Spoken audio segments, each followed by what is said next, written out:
And as I said, like people kind of say to me, oh, are you all about, US property? And I'm like, no, I have a huge portfolio here, which I love.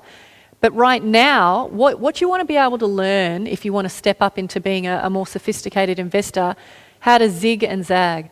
So everyone else is zigging right now, so we want to be zagging. Everyone is like crying about what's happening in the market and there's no opportunities, or they're running dry and business is struggling. And what we want to do is kind of say, okay, well, this pool of water is drying up over here. Where else can we find great opportunities or great water supply to make up for that? So we are down here in mindful diversification now. So I'm not, we talk about diversification here in Australia as, well, I've got one property in New South Wales, so I'll go and invest in Queensland, and therefore I'm diversified. And what I'm saying is there's many dimensions to diversification. It's also got to do with how much money you've got in each deal, where they are, how much risk. Economically, if we boom, what happens over here? Does that bust? It's about thinking about lots of different facets. So to give you context before we get started in this, I want you to imagine that you've got a number in your head of, I want a passive income of 200,000.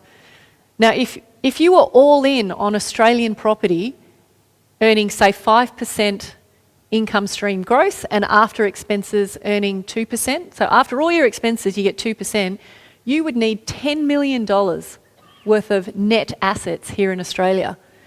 At the other end of the spectrum, if you were to go all in on, say, US or alternative property investments, you would only need $2 million worth of net assets, earning, say, 10% to get you that 200,000. So I'm not saying either end of the spectrum is right or wrong. I'm just pointing out that there's a spectrum. Or that the other way, imagine you have 10 million in net assets.